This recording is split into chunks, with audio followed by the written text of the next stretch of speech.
Chapitre 7.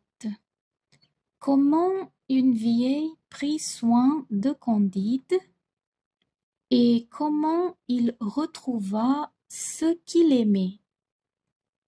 Candide ne prit point courage, mais il suivit la vieille dans une masure. Elle lui donna un pot de pommade pour se frotter, lui laissa manger et à boire. Elle lui montra un petit lit assez propre. Il y avait auprès du lit un habit complet. Mangez, buvez, dormez, lui dit-elle, et que Notre-Dame d'Atocha, Monseigneur Saint Antoine de Padoue et Monseigneur Saint Jacques de Compostelle prennent soin de vous. Je reviendrai demain. Candide, toujours étonné de tout ce qu'il avait vu, de tout ce qu'il avait su faire, et encore plus de la charité de la vieille, voulut lui baiser la main. « Ce n'est pas ma main qu'il faut baiser, dit la vieille. Je reviendrai demain. Frottez-vous de pommade, mangez et dormez. » Candide, malgré tant de malheur, mangea et dormit. Le lendemain, la vieille lui apporte à déjeuner, visite son dos, le frotte elle-même d'une autre pommade.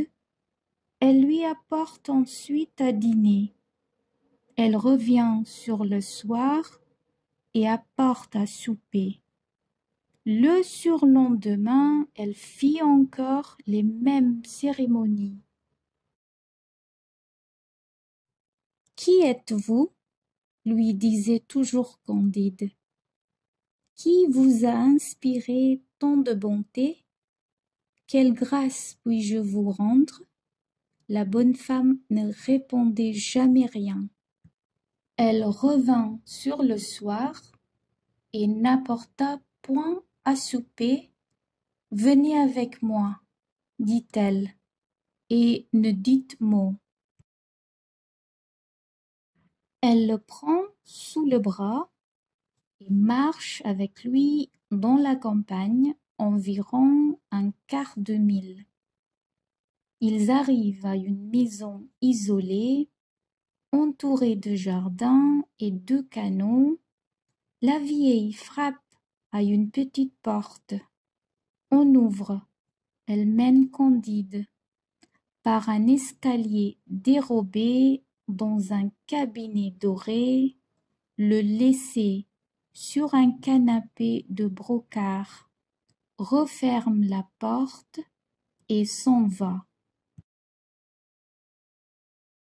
Candide croyait rêver et regardait toute sa vie comme un songe funeste, et le moment présent comme un songe agréable.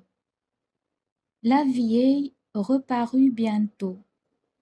Elle soutenait avec peine une femme tremblante, d'une taille majestueuse, brillante de pierreries et couverte d'un voile. « Ôtez ce voile, » dit la vieille à Candide. Le jeune homme approche.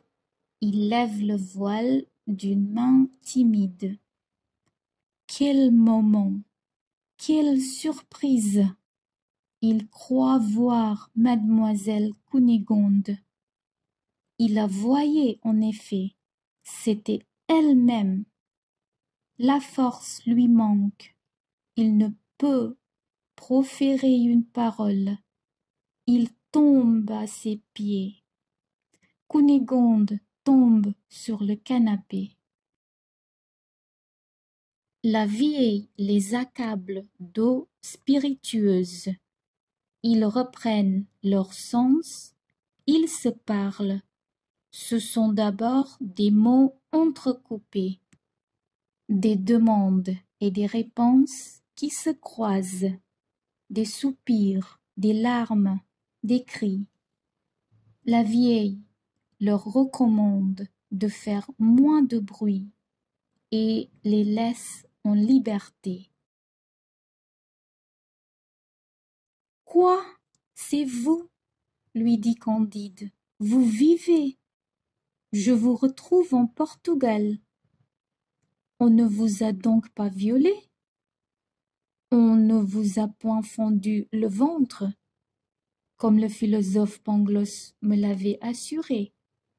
Si fait, dit la belle Cunégonde, mais on ne meurt pas toujours de ces deux accidents. Mais votre père et votre mère ont-ils été tués? Il n'est que trop vrai, dit Cunégonde en pleurant. Et votre frère? Mon frère a été tué aussi. Et pourquoi êtes-vous en Portugal? Et comment avez-vous su que j'y étais? Et par quelle étrange aventure m'avez-vous fait conduire dans cette maison? Je vous dirai tout cela, répliqua la dame, mais il faut auparavant que vous m'appreniez tout ce qui vous est arrivé depuis le baiser innocent que vous me donnâtes et les coups de pied que vous reçûtes.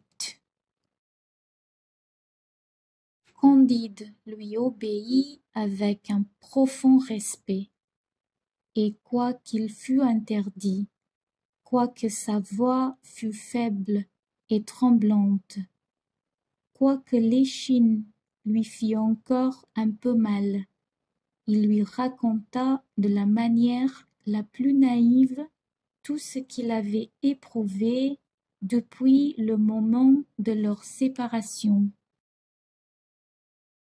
Cunégonde levait les yeux au ciel. Elle donna des larmes à la mort de bon Anabaptiste et de Pangloss, après quoi elle parla en ces termes à Candide, qui ne perdait pas une parole et qui la dévorait des yeux.